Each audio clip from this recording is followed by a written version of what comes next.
কোন মাদক ব্যবসায়ীকে প্রশ্রয় দেব না।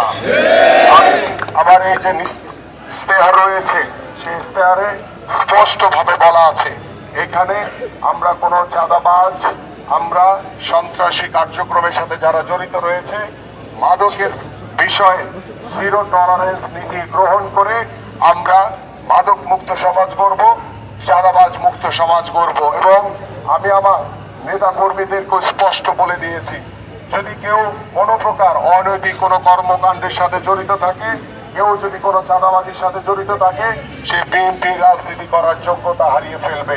তাকে কোনোভাবে আমরা রাজনীতি এবং বিএনপির কাছে আমরা ভিড়তে দিব না, কারণ এই ধরনের লোক আমাদের দরকার নাই। আমরা একটি অবাধ, সুষ্ঠু, নিরপেক্ষ নির্বাচনের অপেক্ষা রয়েছি।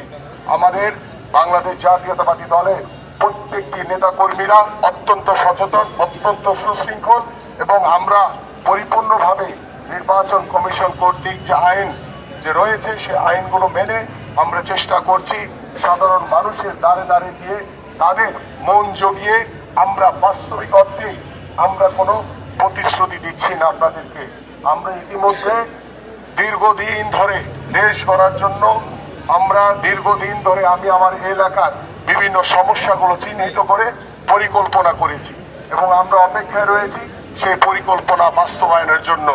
আপনাদের ভোটে আগামী ত্রয়োদশ জাতীয় সংসদ নির্বাচনে 12ই ফেব্রুয়ারি আপনাদের ভোটে যদি নির্বাচিত হতে পারি, আমরা যদি সরকার গঠন করতে পারি ইনশাআল্লাহ, তাহলে আপনাদের দেওয়া এবং আপনাদের সাথে পরামর্শ করে যে সকল পরিকল্পনাগুলো আমি করেছি, আমার এই এলাকায় প্রত্যেকটি পরিকল্পনা আমি অক্ষরে অক্ষরে ইনশাআল্লাহ বাস্তবায়ন করব আপনাদের জন্য।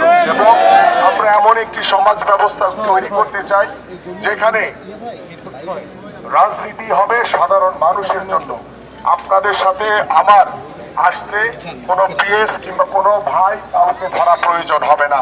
আপনারা সরাসরি আমার কাছে আসবেন, আমার সাথে কথা বলবেন এবং আমি আপনাদের পাশে থেকে আপনাদেরই একজন হয়ে ইনশাআল্লাহ প্রতিটি মুহূর্তে, প্রতিটি সময় আপনাদের পাশে রয়েছি ইনশাআল্লাহ।